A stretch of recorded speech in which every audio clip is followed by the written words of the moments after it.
You can think of the de Sitter case, where A went like e to the h naught t, where h is constant. Okay, so in that case, you could play the same game just to show you it doesn't make a difference. It's another example of accelerated. It's an example of accelerated expansion, which in some sense corresponds to the epsilon goes to 0 limit, because de Sitter corresponds to epsilon equals 0, but then I can't use that power law form, the t to the 1 upon epsilon, so I can just check that if I integrate from some t bar to some t of dt prime over e to the h naught t prime, I'm just going to get e to the h naught t times, and I'm going to get a 1 over h naught. I have an e to the minus 1 upon h naught, so I get a minus 1 upon h naught, e to the minus ht, upper limit, plus 1 upon h naught, e to the minus ht bar. So this thing in the brackets is our chi p, and then we multiply by a to get the dp. We see that as time, as the upper limit, so this is some time when we're emitting the light, this is some time when we're asking what we're able to see. We see that as t goes to infinity, this term becomes irrelevant, or in general, as long as t is bigger than t bar, this term is small compared to this term. So sure enough, it's the lower limit that dominates, just like we did for the power law case, for accelerated expansion. Are there supposed to be h naughts in there? Yeah. So we still have the feature, just as we said, that the lower limit dominates. And we have that, in terms of the map, that chi p in the infinite limit just becomes a constant, 1 over h naught times e to the minus, just 1 second, h naught t bar. This is all the scenario if epsilon goes to 0, which is the what scenario again? This is de Sitter. This is accelerated, special case of accelerated expansion. So de Sitter corresponds to epsilon precisely equal to 0. So that's why I'm doing, because it's a famous case, I'm just doing it as a separate example. Same arithmetic as over there. It's just same consequences over there. You're just seeing it again for the exponential. It comes up in various circumstances in cosmology, as you'll see later in the course, this particular example. We'll be using this as a limit when you think about the Sitter space, or something approximately de Sitter. This is giving us the characteristic behavior.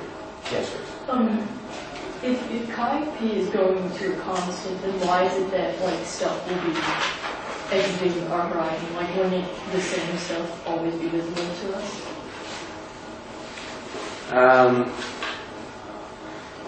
That would get in. That gets into this question of exactly how we want to measure. So the distance from us is going to grow in proportion to a, and that's not bounded. So you could either say things redshift away, or if you think about the distance just scaling with a, then you would say it goes to a scale which is larger than h inverse. Either way, you lose contact with it. Either way, you cannot exchange light with the other object. Depends how you even if it's still inside yeah, once its co-moving distance becomes I'm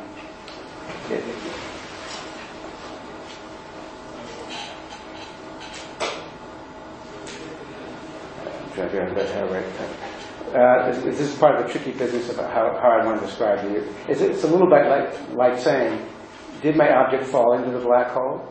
Okay, so the object has fallen into the black hole, but from the observer's point of view, far distances, it only appears to be redshifting away. So it's this kind of situation. Okay, so physically, you'd say, if I'm traveling with the object, it really has crossed the horizon. Same true here. But observationally, the effect is that it redshifts away.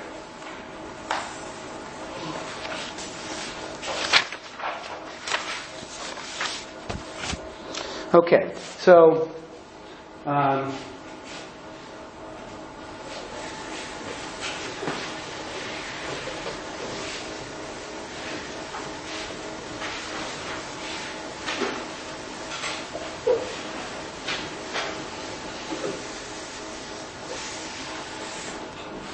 So I've sort of warned you that, that talking about Hubble horizon, which appears in the literature, is kind of a bad term because Hubble is really a discussion. When we say Hubble, we really just mean H inverse, Hubble radius, or Hubble time.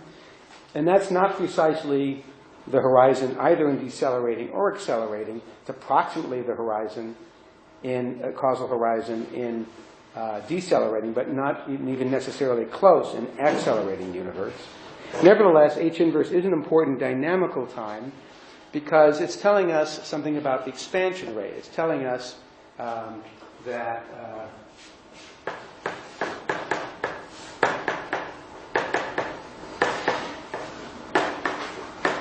it's telling us something about the rate at which A is growing with time. And so it's a characteristic dynamical time, a kind of E-folding time in cosmology. So if you, every Hubble time, the universe expands by roughly a factor of E, is what it's telling us. And so, so it's telling us, if H is constant, it means that the doubling time remains the same. That's the case of the exponential case. If Hubble parameter is decreasing with time, like in a subluminal, let's say the decelerating universe, it's telling us the doubling time is taking longer and longer over time. So you can think of it as a doubling time, or E-folding time, a dynamical time. It's also related to the forecurvature of the universe. If you calculate the forecurvature of the universe, as you will do in your assignment, you're going to find that this is going to go like h squared, or the forecurvature is going to go like h. So it is related also to the geometry of the universe. 1.5 or 1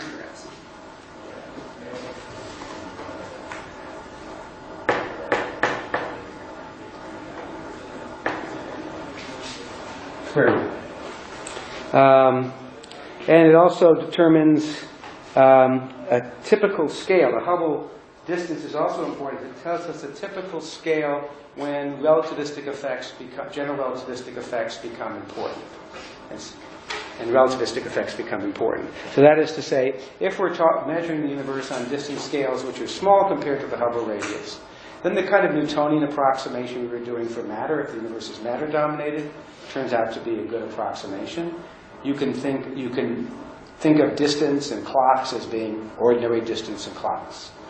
Once you get to distances, thinking about distances which are comparable to the Hubble radius, then distances and clocks become ill-defined because in relativity, different observers can have different rulers and different clocks, and now you have to take account of it. You can't treat the universe on that scale as locally Minkowski patch. You're now on scales where the local patch approximation, Minkowski patch, is no longer valid, and you need the full power of general relativity. So distances become not absolute, don't have an absolute definition. Clocks don't have an absolute definition. You have to rethink in a more, using a general relativistic view rather than a simple special relativistic view. So that's the importance of H inverse. Okay. So we've done particle horizon or causal horizon. We've said something about Hubble radius. Then next I want to talk about the event horizon.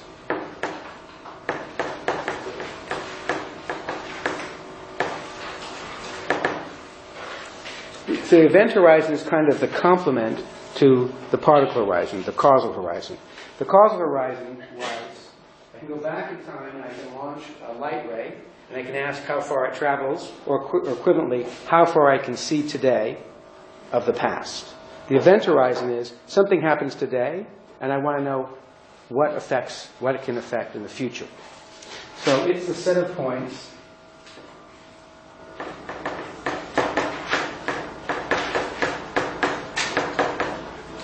contains a set of points from which a signal sent today will be received at some time in the future t.